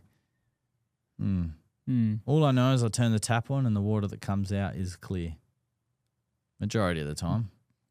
Oh, well, that's good. That's all you can hope for, I suppose. Yeah. What else, Dylan? Not much else. What's your theory on the algal bloom? I'm not educated enough. I can spurt shit on what I think. Yeah, that's fine. My knowledge is limited. I did ask ChatGPT what it thought the biggest theories were. Would you like me to read them out? Yeah, go on. Number 1 is marine heat waves / elevated sea temperatures. Sea temperatures in parts of SA have been between -2 to 2.5 above normal since September 2024. Nutrient enrichment, runoff, flooding, upwellings. The massive flood event in the Murray River is believed to have flushed high loads of nutrients, nitrogen, phosphorus, into coastal waters. So pretty much what you were saying. Local geography and hydrodynamic conditions, shallow gulfs, limited mixing. The affected regions, Gulf St. Vincent, Fleurieu Peninsula, are relatively shallow, semi-enclosed with less oceanic exchange. These conditions mean water warms more easily, stays still longer, and nutrients can concentrate more easily. Biological starting conditions and species dynamics. The bloom is dominated by the dinoflagellate Carenia mikimotoi, Well done. closely related species, which has traits making it harmful/damaging in marine environments. Some scientists know that it takes a seed population of algae plus right conditions to trigger a bloom. The specific species involved may determine how severe the mortality and toxin effects are. Although I did just read something that they realized that it was a different algae, or it was something else. They didn't realize that it was. Anyway, climate change is the next one. Sure. Yeah.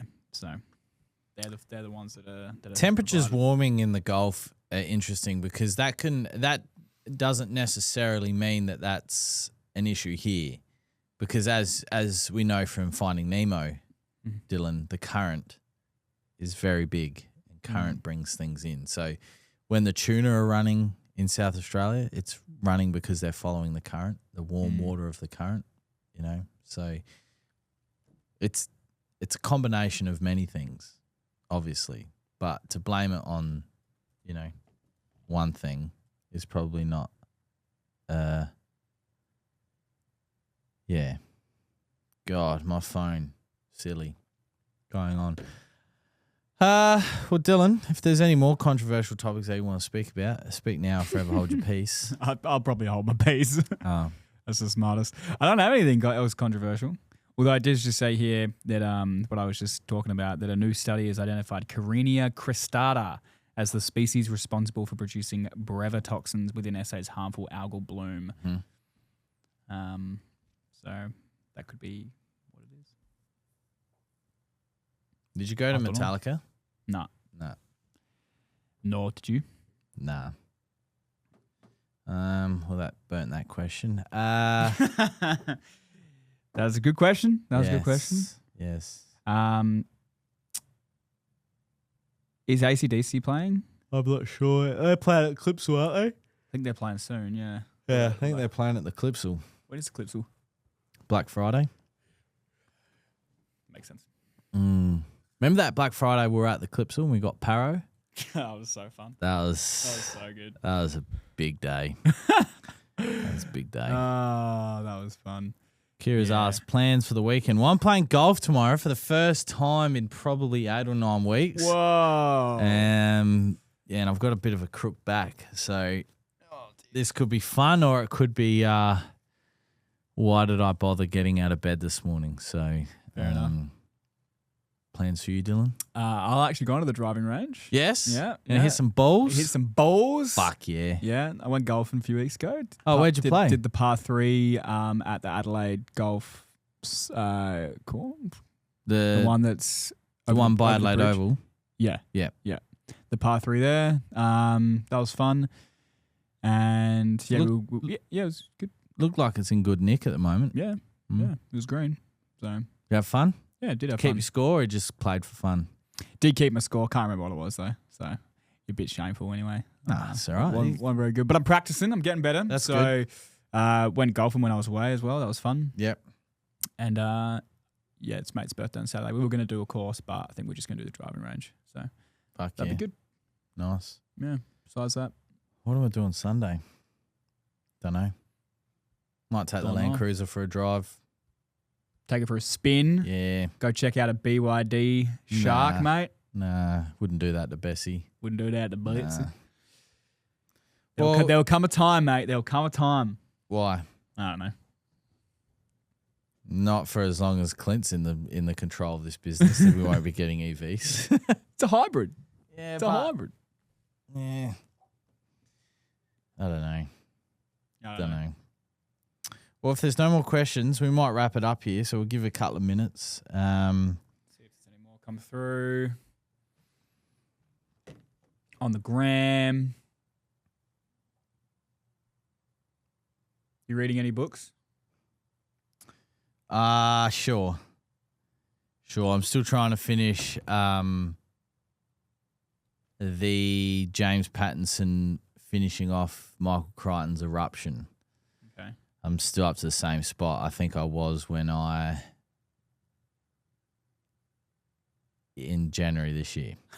Fucking Jesus. Yeah. So, Okay, so like chapter 1. well, I had this big plan that I was going to read it on the plane flying to LA, Yeah. but I didn't. I just watched movies Yeah. and slept. So, yeah. That's fair. Because I creased it. That's every time I look at it, I was like, fuck, creased it. What is it? A special edition or something? No, it's just a book, but like it's creased and it gives me the It gives the heebie-jeebies. Yeah. What about you? I've read 12 books this year. Fucking which Jesus. is my goal. And I read 0 books the last 10 years of my life. Yeah. So I've come back in strong. Mm-hmm. Reading the Red Rising series right now. Fucking epic sci-fi, space opera, action-packed war, fucking hybrid human beasts. Like, it's epic. Okay. It's full on. So I'm on the 5th book of that series now, by an author called Pierce Brown. It's very emotional. Mm-hmm. Very good character development, great action scenes, and some really cool creative ideas that like I've just never seen in any kind of form of media. So it's cool. It's actually quite enjoyable being able to just imagine what's going on. What genre would that be considered then? Science fiction / fantasy a little bit. Yeah. Political drama. I wonder if you would like Michael Crichton's Predator. Is that or like Prey? Sorry, it's called Prey. I think it's the. I think Prey is the one. Is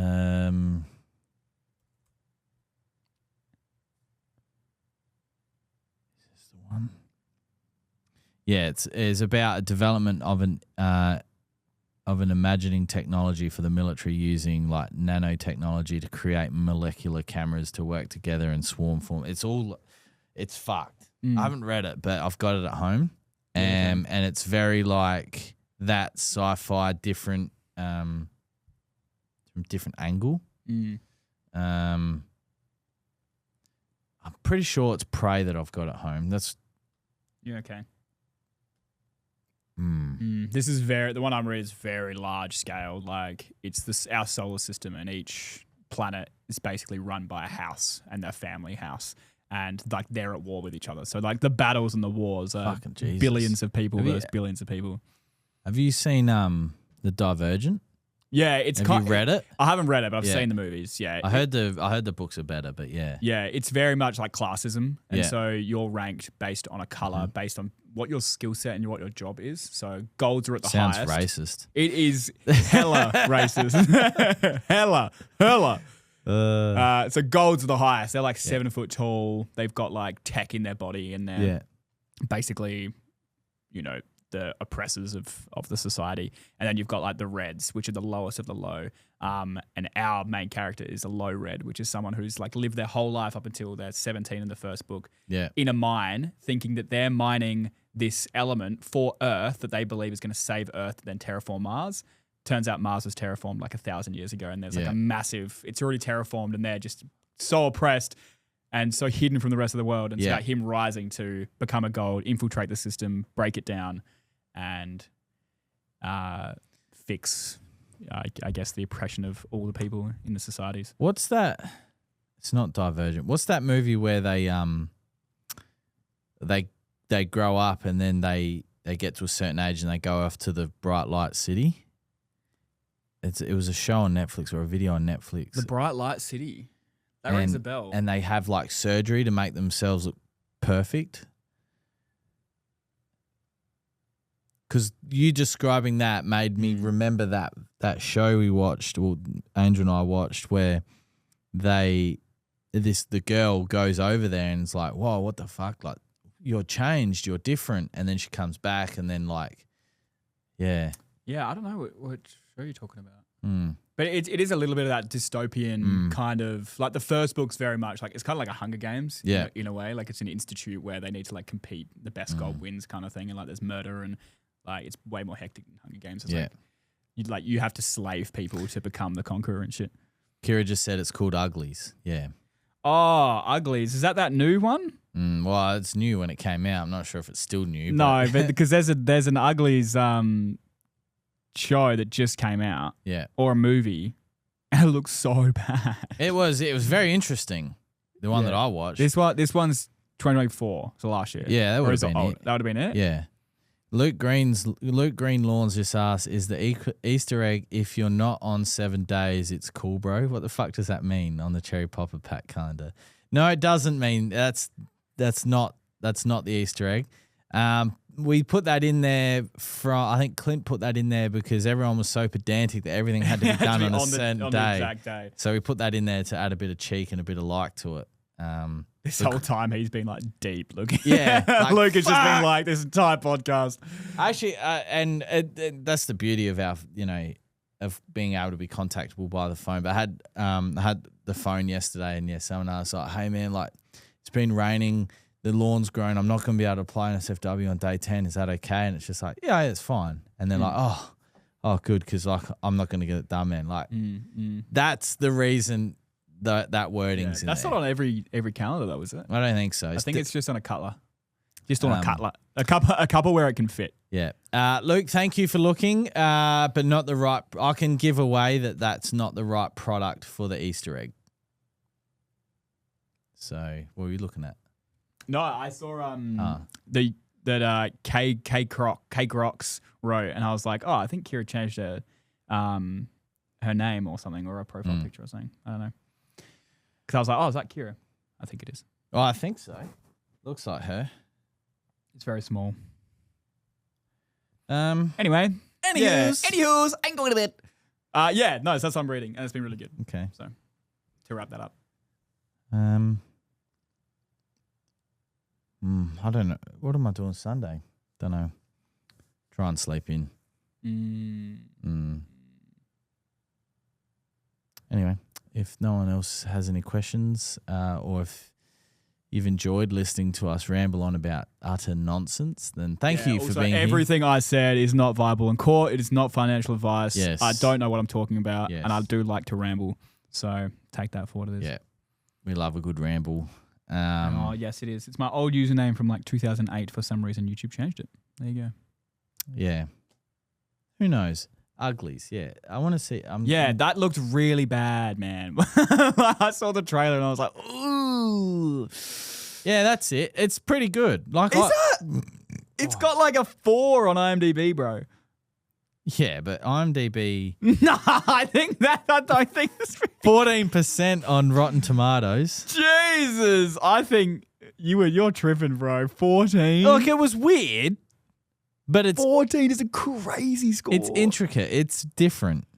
Did you ever watch the 100? Yeah, I did watch the 100. Did you like that? I did like 100. Yeah. There's books on that too, isn't there? I think so. Yeah. Yeah. That got weird. Weird, but I liked it. You liked the weird? Yeah. Because I tuned out a little bit when it got to the AI lady. That was so cool. Nah, I kind of. But you think about the 100, right? When did that come out? 2012 to 16? Probably. I remember.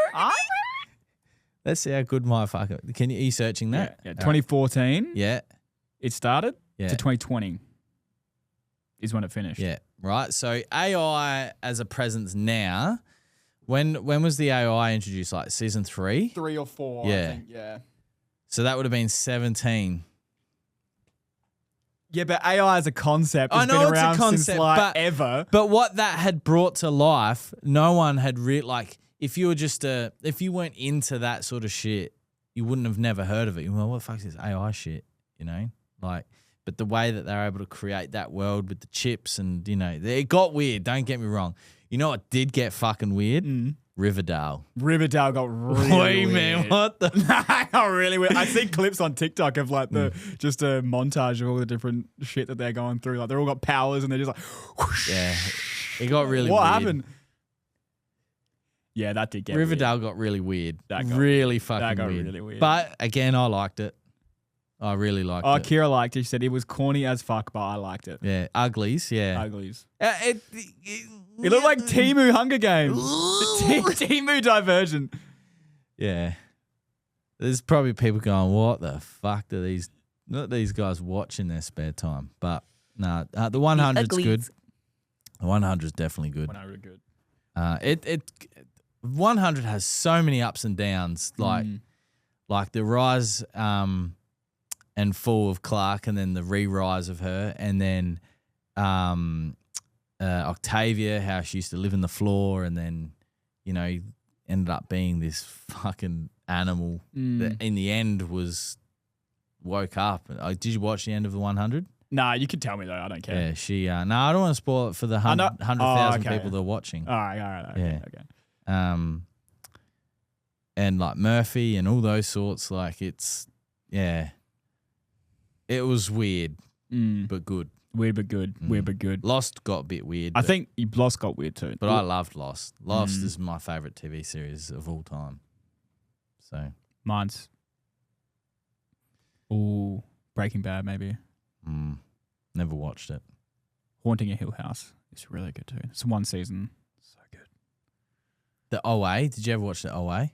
No. Kira, did you watch the OA? Because that show, fucking weird. The OA. Yes. Yeah, that's not what I was picturing. Did you watch the Stranger Things trailer? I haven't watched it yet. Nah, have you watched it? I think we spoke about it. I saw a comment. You said it didn't spoil much, right? That's what you said. Nah, not really. Yeah, it was good. Yeah, I haven't watched it yet. I saw it because what was who's the guy that died in the last one? Was it Eddie? Who played the guitar guy. Yeah, so he played that Master of Puppets song by Metallica, right? In the last season. Was it the last season? Yeah. He played that in? Yeah. Right? So I saw a comment in the trailer, right? And I should have screenshot it, but I didn't. And it's like, we need to take a moment to respect Eddie, right?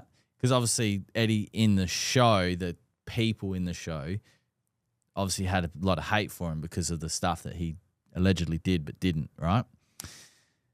He learned Master, so there's a timeline. This guy, full comment, obviously has nothing going on in his life, and Stranger Things is his life, right? Mm-hmm. He was talking about the timeline of Stranger Things compared to our timeline. So when Master of Puppets came out by Metallica, right? And it overlaps with Stranger Things, the timeline of the story that we watch on TV, right? When Master of Puppets came out to when Eddie played that in the Upside Down was like 2 weeks, right? Apparently, according to the timeline. Okay. And this guy's going on about like how we need to pay respect for Eddie and how he was able to learn this song and die in 2 weeks. And I was like, bro, calm down. But I loved it. I love reacting. I was like, that's sick. Yeah. That takes dedication. That's the flavor of autism that they got. Yes. Yeah. Kira wrote, nah, haven't heard of the OA. If you're into weird stuff, watch it if it's still available. Do you plan to watch a new Big Brother on Sunday? I think so. If they go back to their roots, I think so. So, yeah. But yeah, that's going to be us. I need to go. We need to go. Thank you so much for tuning in. If you stayed this long, you're a true fan. Keep trying to find the Easter egg on the website. If you want to find out more information about these grow mats, hit me up, adam@lawnhub.com.au. New product coming soon. Can't wait to talk about that. Thank you to Totally Tidy, Caleb Hearn, for his sponsoring of the podcast. What else you got there? we've got some fart noises. We've got what's this? Oh. I am not fucking drunk. Goodness. Where are we going? Going, and 6, 7. There's a lot going on here. Here you go. You just made a deal without negotiation. What's this? There's a language barrier there. What do you mean there's a language barrier? He's speaking English, you dick. I know, but he's from Texas. What's this? Ooh. Everyone have a great weekend. I will see you next week at our normal scheduled time. And yeah, if anyone has any questions about anything, make sure you hit us up. If you've gotten this far, thank you so much. It really keeps us going. And yeah, I'm going to go. So thank you. Hey, I'm an innocent bystander. They saying I drove a getaway car, but I cannot see. I'm legally blind. That's my story. I'm sticking to it. I'm innocent. Come on this way. So are you